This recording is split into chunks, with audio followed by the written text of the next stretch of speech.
Continuamos con nuestra sección En Contexto.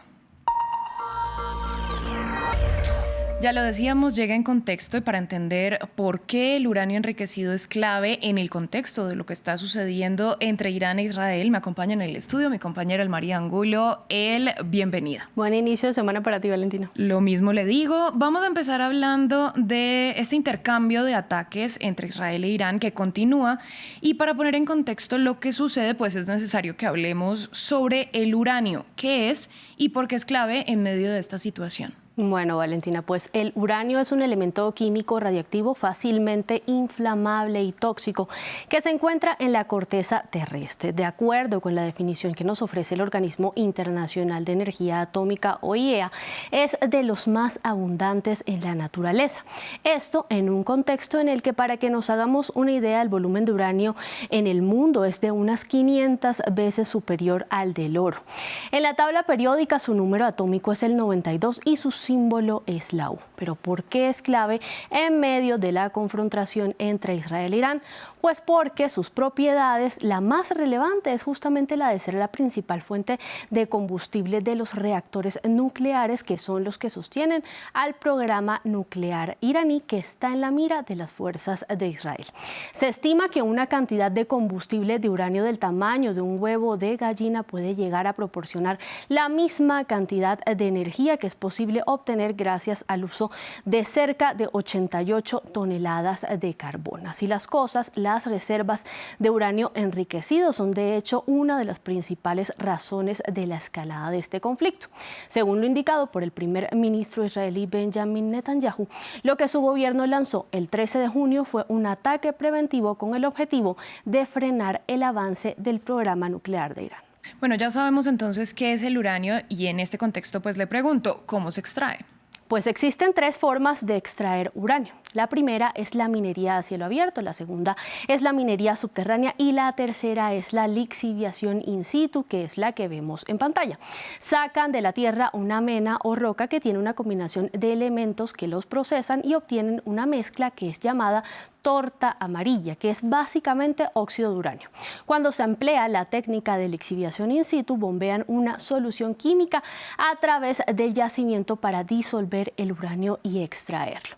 ¿Cómo extraen uranio en Irán? Pues de las tres formas, pero principalmente a través de la minería a cielo abierto. Esto se da en puntos como por ejemplo la mina de Sagan. Irán utiliza en gran manera la lixiviación in situ.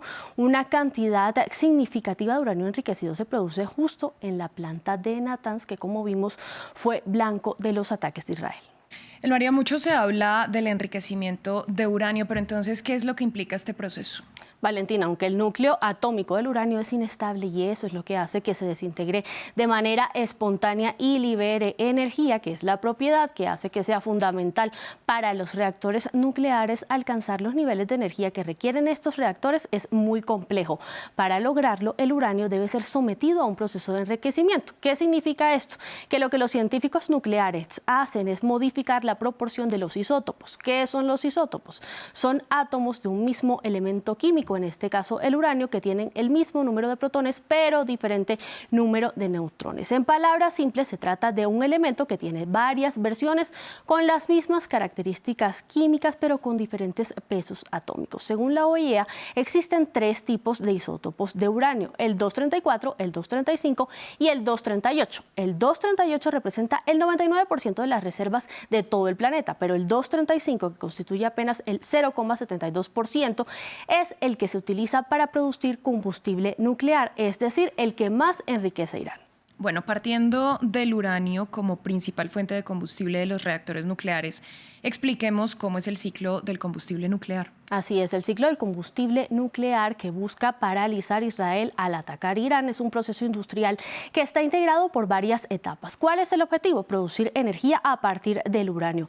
Inicia con la extracción y el tratamiento del uranio, sigue con el enriquecimiento para la fabricación del combustible nuclear y una vez irradiado en los reactores, el combustible gastado se almacena hasta que su temperatura disminuya para poder transportarlo a su lugar de disposición o reciclaje.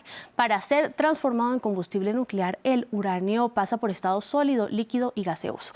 El gas es centrifugado y convertido en dióxido de uranio, una sustancia negra con textura similar a la del polvo, que es comprimida y expuesta en altas temperaturas para fabricar pastillas de combustible que son insertadas en los tubos de metal que conforman los conjuntos de combustible, la principal fuente de combustible de los reactores nucleares y justo el engranaje que Israel busca destruir.